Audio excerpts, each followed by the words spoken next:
to talk about teaching new science curriculum. I know our recording just started, so welcome everyone who's here in person and those of you that are joining us virtually, catching the recording. I was just saying that I hope you will be able to enjoy the sun and the warm weather today.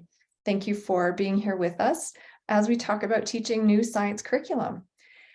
This is part one, what's new with science, and we're excited to be bringing this to you. I'd like to introduce my colleague and friend, Wanda Decant. She is here with me, and we are excited about what we hope will be some useful tips to lay the foundation. There's lots of great ARPDC offerings that we hope will provide you with some tools and resources and ideas to kickstart your implementation of a new curriculum in science. You'll notice on the bottom of the slide that there is a link to a copy of this slide deck, and it's a bit.ly link, so it's also in the chat posted for you, so you're welcome to take a copy of that and possibly come back to it if you need to reference any of those parts. I hope that you are all well today, and please at any point turn on your microphones or use the chat freely. It's a short session, but I do want you to feel comfortable to ask questions or ask for clarification or extended detail if you're looking for something that will help to make this even better. All right, so I'd like to start our session today opening with a quote. This quote comes from Robin Wall Kimmerer. She is the author of Braiding Sweetgrass, and I hope you'll enjoy. If citizenship is a matter of shared beliefs, then I believe in the democracy of species. If citizenship means an oath of loyalty to a leader, then I choose the leader of the trees. If good citizens agree to uphold the laws of the nation, then I choose natural law, the law of reciprocity, of regeneration, and of mutual flourishing. I wanted to open with this quote today as I shared a land acknowledgement and a way that we are trying to really learn from the land and learn from the Indigenous people who have cared for our land and continue to be stewards of the land on which we live, work, and play, and how we as educators can really inform our own practice and try to be agents of reconciliation, leaders in stewardship, and really modeling for students how we can come to understand Indigenous ways of knowing as best we can through really active listening and through trying to understand the impact of the shared history and the decisions that have had such significant and horrific consequences for the Indigenous people, but also through the strength and wisdom and courage and all of the positivity that can come from learning from each other. So I'd like to set the stage and offer you this provocation. Imagine your students walking into your classroom and they notice something new, something a little unusual.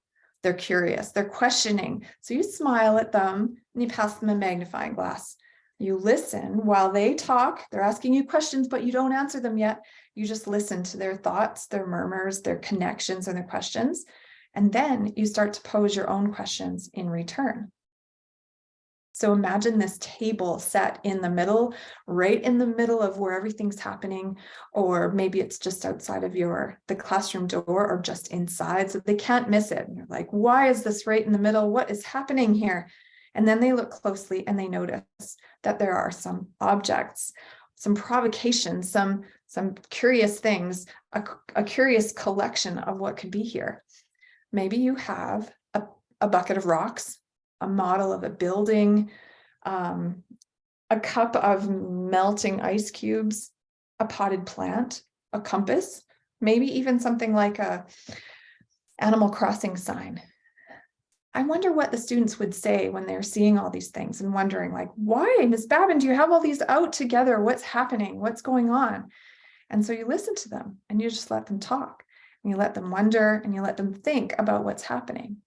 And then you can start to pose some questions And I'm drawing these questions from some resources and work that I learned years and years ago as part of the Campus Calgary Open Minds program, when we were really getting students to focus on fine-tuning their observation skills and looking really carefully like a scientist or like an artist for the details and features of an object or an artifact.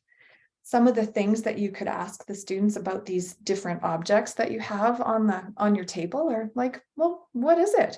Is it natural or is it manufactured?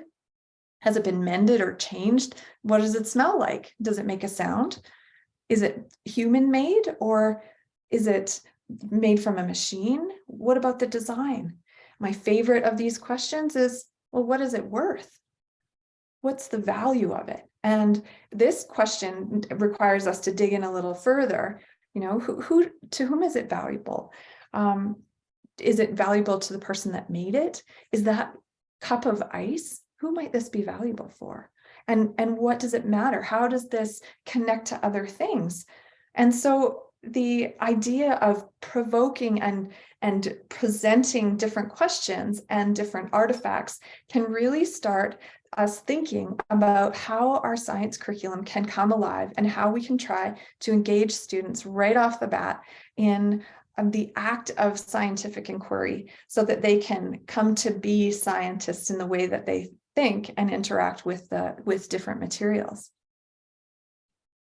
As we're thinking about what scientists do, it made me think about the old experiment. Perhaps you've seen it or tried it before. Drop it in the chat if you've had a chance to do this before. But it's really fun to ask a group of adults or children, what does a scientist look like, and get them to draw. And so this particular website, as you can see cited at the bottom of the slide there, these were a few photos of illustrations that students drew to capture what they think a scientist does. And so what are the characteristics, not just what do they look like? And you can see that there's trends and categories about what kinds of tools or materials they might work with. There's less crazy hair than I anticipated in these four, but that's typically one of the things that happens. There's explosions in a case of stuff, and there's, you know, pens in the pockets, and people are in different settings.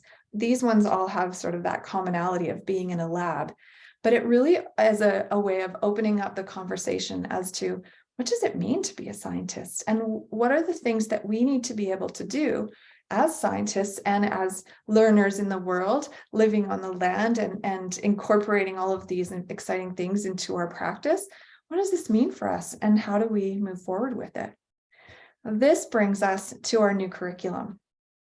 And so I'm going to give you a couple of minutes to take a look at this very text-heavy screen. What I've done is I've gone into the subject introduction for the new science curriculum, and I took the liberty of bolding and enlarging some words that I thought might be key in terms of understanding an overarching introduction to the science curriculum. Now, I know that you might see different words that will you maybe thought should have been enlarged or created, but I wanted to give you a minute to look over this and see if this aligns to your own perceptions of what you think the new science curriculum is going to really be about. So I'm just going to pause and give you a chance to read or peruse this screen and some of the essential ideas within.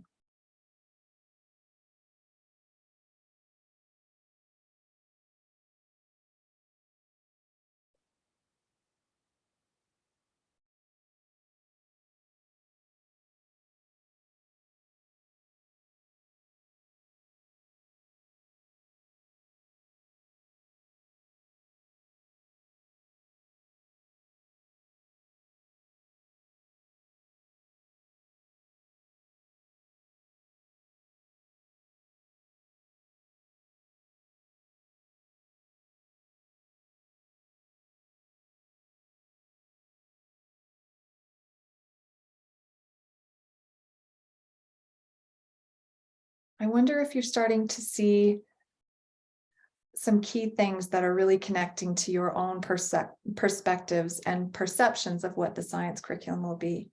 maybe in the chat, could you please respond and let me know how aligned you think this summary is to what you thought it would be if you haven't had a chance to read it. So my question again, how aligned is this summary to your initial perceptions of the curriculum?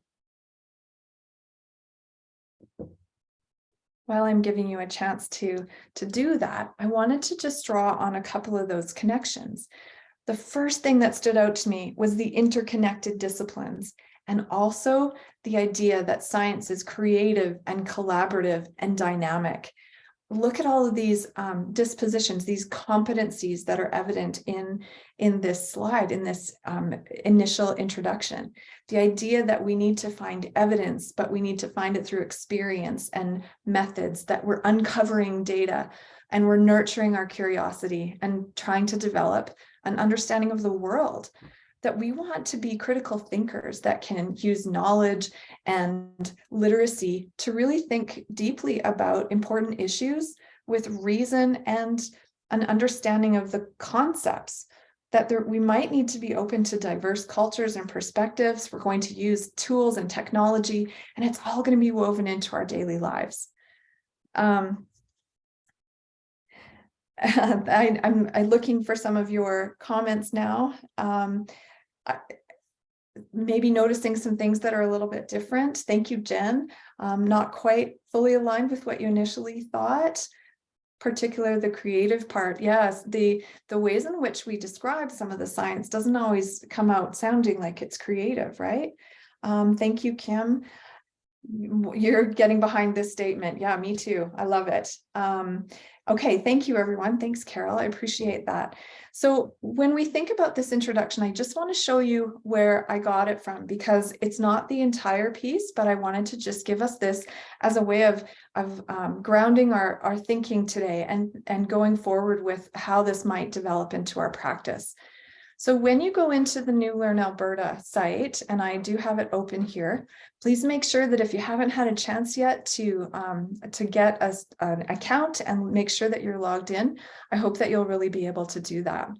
And so when you go into, so right from your home, you can use this blue tile to come into the New Learn Alberta, and you'll arrive at Alberta's K-6 curriculum, browsing on your subject, and clicking right onto science. This is where this first paragraph right here is what I captured for you. You can see that there's a little bit more text there. And if you click here, you get more info, as well as a description of scientific methods and the physical, living, and digital world. So there's a little bit more there that I hope you'll circle back to. And so that is where I found that information, just to give you a sense and some grounding so that you can see where that sort of front matter, that foundational learning really is and where it lives. And so the first thing that I want to point out is that when we look at our previous curriculum, or the curriculum that you're working with this year, you'll notice, as you know, that it's designed around topics, and that these are, 5 topics per grade, and that's how it was all organized. And so the new curriculum follows the same architecture and design of the other provincial curricula. So the ELAL, the math, the phys ed and wellness, if you are looking into French immersion perhaps, then you'll see that all of the new curriculum uses the same architecture. And I got to tell you, this is really good news for us looking at the science curriculum, and I'll show you why. So the organizing ideas, and perhaps this is a review for some of you, but if you haven't, the organizing ideas are this sort of the top of this spiral, and it's showing with the rainbows and the colors there, how each of these pieces work together and the relationship that they have with each other. The organizing ideas are logical categories that incorporate all of the information that falls within that section. So the body of knowledge, the facts, the concepts, as well as the skills and procedures that demonstrate knowledge of that subject. The way that this is organized now, rather than having topics that are dispersed throughout the grade levels, each of these organizing ideas live in most of the grades from kindergarten to grade 6, and potentially will transcend the other grades as they move up into the middle and senior schools. And so the topic, or sorry, the organizing idea here, you can see my mouse circling the word matter. And then the orange boxes below show that the organizing idea of matter will exist in kindergarten all the way through grade 6. Energy lives K to 6. Earth systems, also K to 6. Living systems doesn't start until grade 1 and carries through. And space begins in grade 4. So for those of you that are grade 3 teachers, you will be able to also look at the grade 4 curriculum. And likewise, we're always looking ahead and beyond the grades in which we teach. But you can see that there's a difference and a scope in terms of where these organizing ideas will live in each grade level. Computer science is an additional piece that's new into this curriculum, although, and so you'll see that the knowledge, skills, and understanding for computer science begin in kindergarten, and scientific methods begins in grade 1. So if I come back to New Learn Alberta and show you where I was with the subject introduction, you'll notice that there is another tab at the top right-hand corner that you can toggle between the subject introduction and the organizing ideas. And this is where I copied that grid from. I just wanted to bring it into a place where we could see how that looks and what that will look like in terms of a scope and sequence for those topics. And now, rather than working through various topics at each grade will uncover the concepts, knowledge, and skills that derive from the same organizing ideas. This is going to be really helpful if you're in a split grade. Maybe some of you here are in a 2-3 split. And so you can look at the organizing idea of matter or energy or earth systems, and you can use outcomes from both grades in a much more cohesive way. It'll be a little bit better than trying to teach, let's say, rocks and minerals and from grade 3 and the small and crawly animals at the same time. So it'll be able to offer a little bit of cohesion and consistency to your planning. This leads us to the guiding questions. And within each organizing idea, there are guiding questions that attach to the learning outcomes. And these are really important when you think about the competencies and the critical thinking that was evident in that original description of the science curriculum. We want to make sure that we set the stage for students to really engage in higher order thinking. We want them to form an opinion and show some evidence or back up your ideas. We want to throw in debatable questions to help increase student interest and help them to form those opinions. We want them to understand the nature of the relationship between different things. So it's not just about developing a body of knowledge in one area, but rather we want to be able to take that and transfer it to another situation or another context.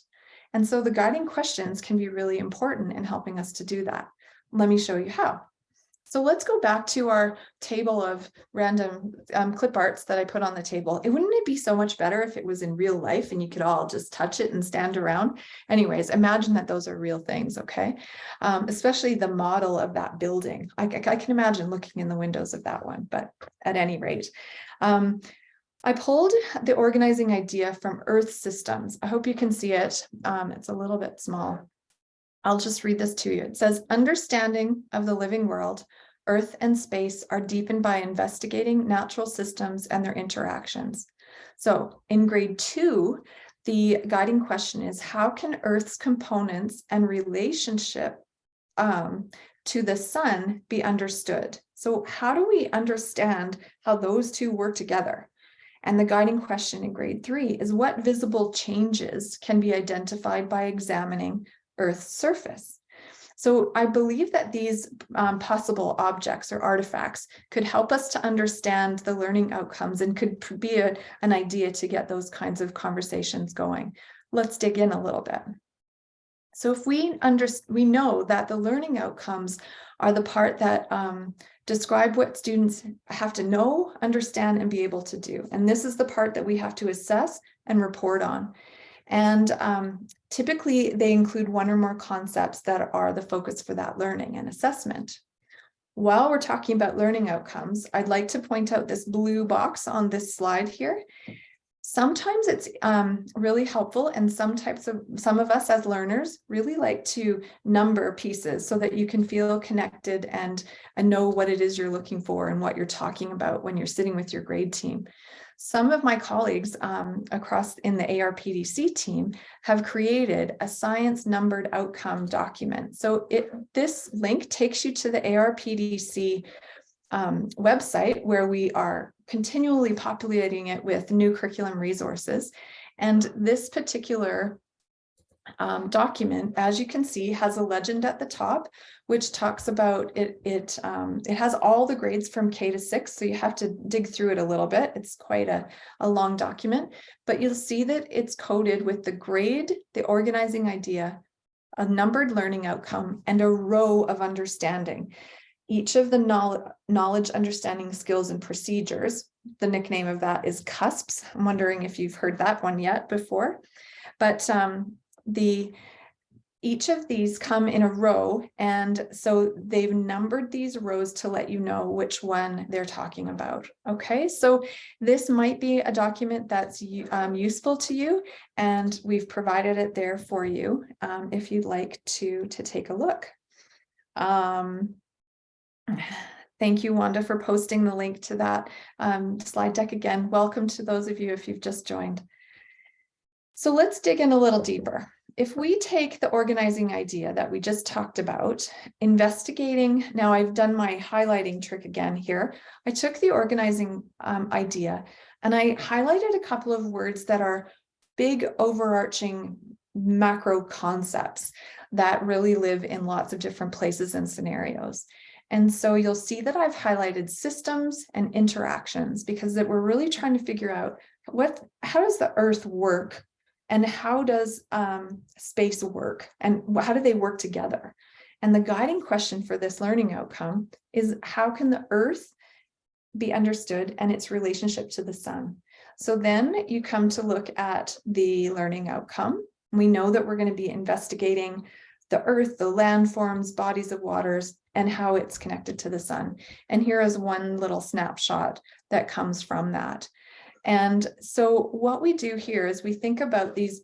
This is what I would offer as a possible way of structuring your diving into this curriculum, is to think about those concepts, because those are the parts that will really help to build a foundational understanding, and simultaneously learning the facts and skills that they need that are listed in the CUSPs. So I've gone to take a literal unpacking of that conceptual word. So let's just play with the word relationship for a second here. In the suitcase it goes, and picture this being on the bulletin board, a big open space in your class. It's not complete. It's something that you build as you go. And so you just put the suitcase up to start, and you say, okay, what do we know about this word? And you might come up with things like, relationship. People are connected to each other. They might be in a relationship. Okay, that's good. Is there any other way we could think about relationship? Well, maybe things or people that impact each other. And then we could talk about what impact means. Is it an impact like an effect, feelings, or an effect, a consequence, or a change? Oh gosh, now we're getting into like, what is cause and effect? And so then I've just linked in this little YouTube clip, because I'm imagining talking this out with kids and trying to build this understanding with them. Well, what does cause and effect? What if, the video uses an example. The cause is it's raining. The effect is I pull out my umbrella. We might also get into, things or people. Well, wait a second, what makes a good relationship? Or what makes it not so good? So you can talk about positive and negative impacts. And the word relationship is talking all about people, and you're thinking, wait a second, I thought this was science, but it is. And then we also bring in the relationship between Earth and the sun. And we start to think, wait, are these connected? Are they in a relationship? And how do they interact with each other? And the idea of creating this conceptual foundation is that it allows for students to see that those concepts live in different contexts. And, it makes me think of the ways in which we're really uncovering tiered words and helping students to develop their vocabulary. Well, these concept words or words that have multi-meanings are tier 2 words that really have a great impact on content knowledge and understanding, reading comprehension. So these are really important to focus on and to work out when you're building those understandings with the students. And so I know that I keep going forward and forward, but please jump in if you have any questions or comments or thoughts in the chat. Are you making connections with what I'm saying? Do you think I'm out in the clouds? Here's another example. I took the word systems, and how might we break this up with students, and how might we web it out or try to think about what this means? You could do, system is a set of ways that something, or procedures for how something is done. It is not random, it is not chaotic, or it's not things are everywhere. And so what are the systems that on Earth that are bodies of water? Why do people live near water? That's really important. And why are people looking for systems of water all around the world?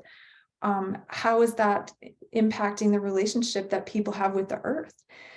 You could also look at landforms as systems, and what happens, and how are we observing, and how does this connect to the sun? And so you can see how all of these different pieces can lead back into conversations that helps them to understand that a system can be like a school system or a class system, but it can also be how water runs downhill and it flows from the mountains and it melts from those glaciers. So there's lots of different connections that I hope you'll see as possible when you're looking at unpacking the curriculum. Just to come back a little bit further, we would definitely dig deeper into bodies of water so that we would address the necessary knowledge and skills that are outlined in the cusps. But this is a way of showing how they work together. And so I hope that that's coming through with some clarity. One of the things that is a benefit when you're looking at science through the concepts is that it gives you it's helpful to start with some of those big transferable concepts. And then there's also really key vocabulary that can help to really give context and understanding to a topic. And if you click on this link on this page, you'll notice that another ARPDC resource that my colleagues have created is a concept progression spreadsheet. And I've got it up here for you to see. I know this text is super small, but I just wanted to give you a sense of what's happening on this document. For each of the organizing ideas, you can see that it's about matter. And there's a spectrum from kindergarten through, as many as are applicable in that organizing idea. You can see that the learning outcomes have been listed for you, as well as key concepts that can help to make sense and make meaning of the knowledge and skills that you're building through the design of your learning. So you're looking at senses, you're thinking about properties in this particular one.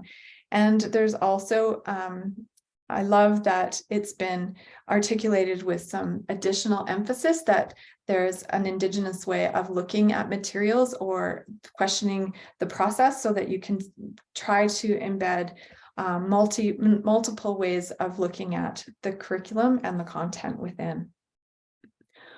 Any questions about that? Thank you, Wanda, for adding that onto the notes. I'm watching the chat and listening if anyone wants to jump in.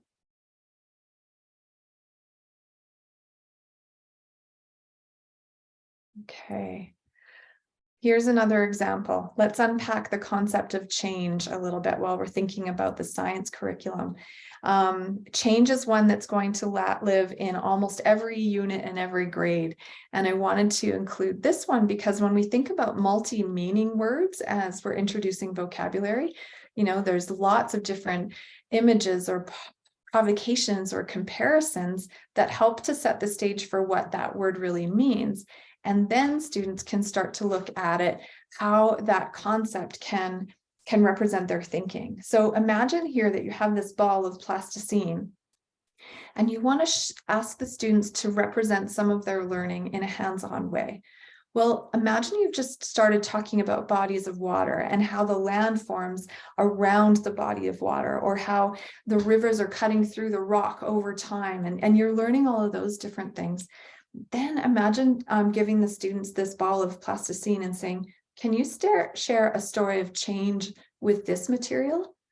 And what could you imagine that students could come up with? Maybe it's about the landforms and they could carve in a little riverbed or through the valleys and the hills. But maybe they would also see that change can live in a lot of ways. Maybe they they use their plasticine to create an extinct animal that has that no longer exists.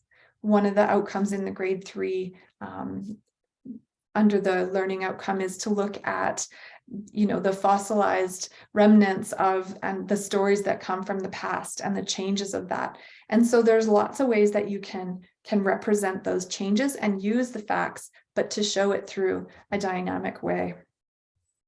Has anyone had a chance to try something like this, or what other kinds of stories of change might you represent with this material?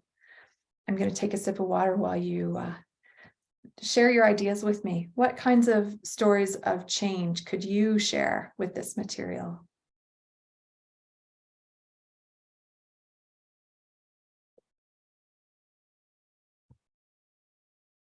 Wanda, what would you do with this one? I'm putting you on the spot now. No, that's okay. I was just actually looking up the curriculum in the background to see what's exactly in 2 and 3 specifically. Because my head first went to, you sort of mentioned it, but to create a more like rough, jagged rock, and then Mhm. to slowly like round it out a bit as it's been sort of weathered over the years. Nice. Yeah, absolutely. That reminds me of a field trip that we took grade 3s on just after the floods at Elbow Falls. We took the students out with so that they could document and find evidence of erosion and change in the landscape after that particular event.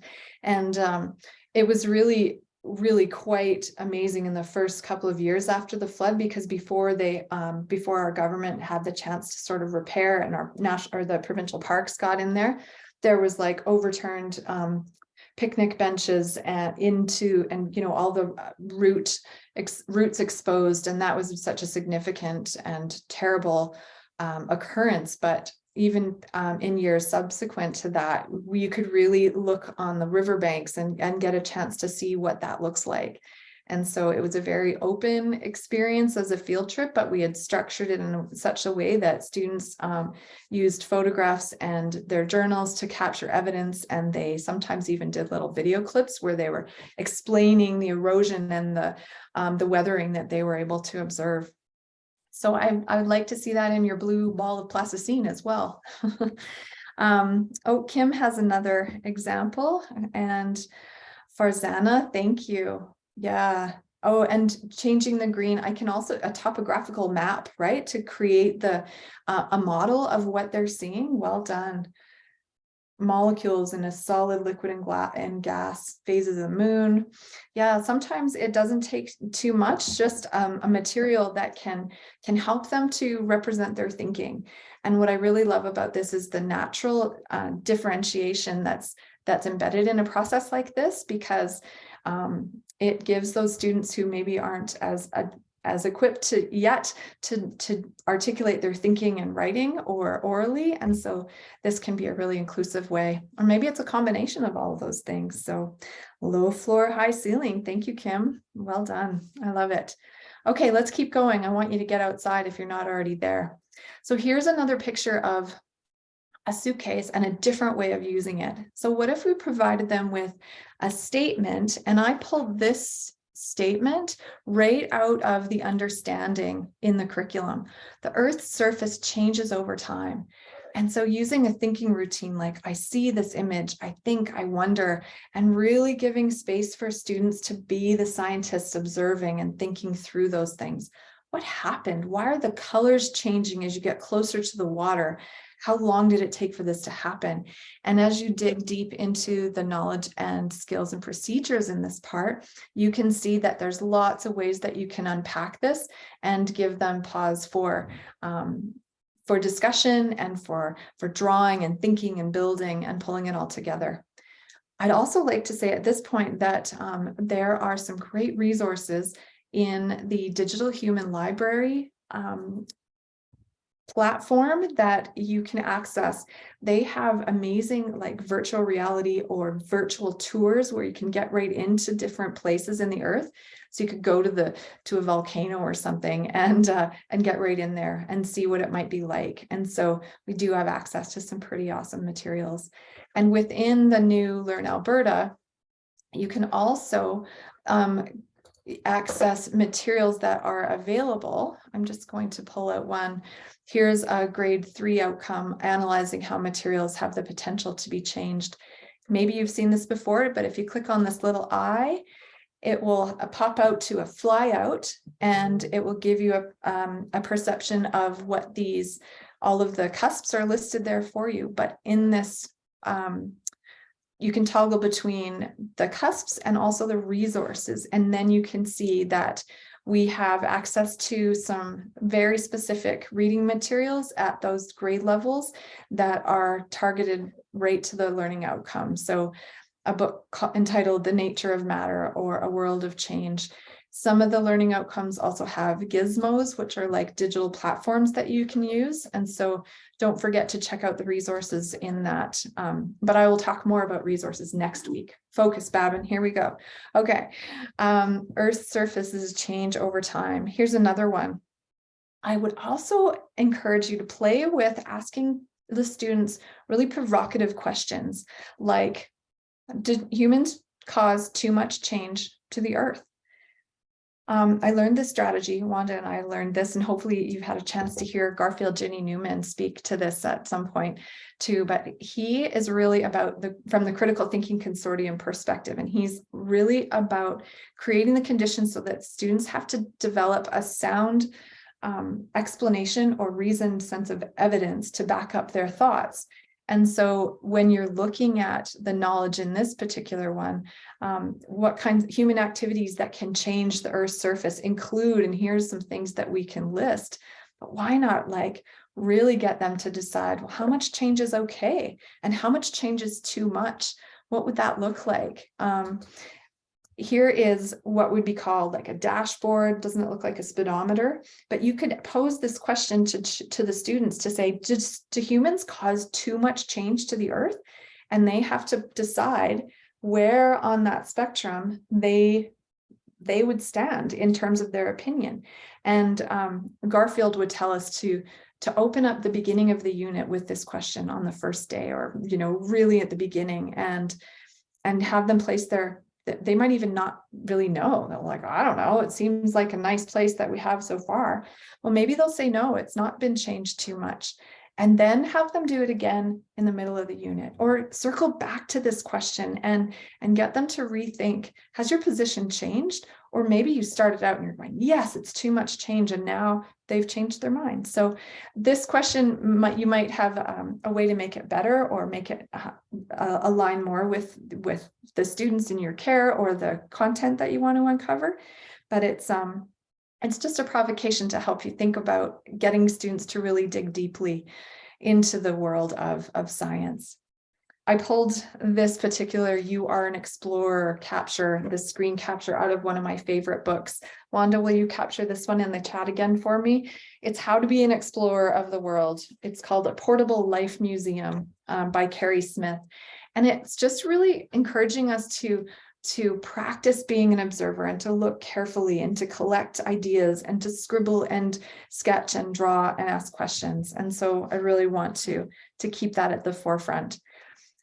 I'd like to share a very short video with you. This is about the ways in which we can take all of the organizing ideas, the guiding questions, why we want students to think deeply, and why we want them to develop these skills and the knowledge that can really lead them into the future. And I hope you'll enjoy. There are so many unknowns in the future. It's critical to have a growth mindset and some key skills to be successful. Think of it like this tree. We are always growing and branching out, and the skills you learn today can help you adapt for tomorrow. Navigating our changing world requires clear communication, effective collaboration, creativity, and critical thinking. How you adapt to and approach challenges distinguishes you from the crowd, whether you're deciding what courses to take or thinking about possible future careers. Understanding how to push yourself in new situations will help you grow and strengthen your skills. There's more to you than just your school, your economic situation, or your social feeds. Tap into what makes you unique. Your abilities and creativity are what help you see things differently, problem solve, and better deal with uncertainty. Share your knowledge and ideas with your peers. Keep it simple and value the opinions of others. Be open-minded about what they bring to the table. Work together to create common goals. By creating solutions together, you will become the change makers of tomorrow. Adopt a growth mindset. Ask questions. Approach problems as challenges. And break information down into smaller pieces. Tackling tasks this way efficiently manages information and creates more innovative solutions. Mistakes are simply opportunities to experiment and advance in new directions. It takes several years for a seed to grow into a tree, adapting to changes along the way. The future may seem far off, but you can apply these skills today. Whether you want to start a business, work in a particular profession, or maybe even envision a career that doesn't exist yet, keeping these skills at the forefront of your thought can take you anywhere.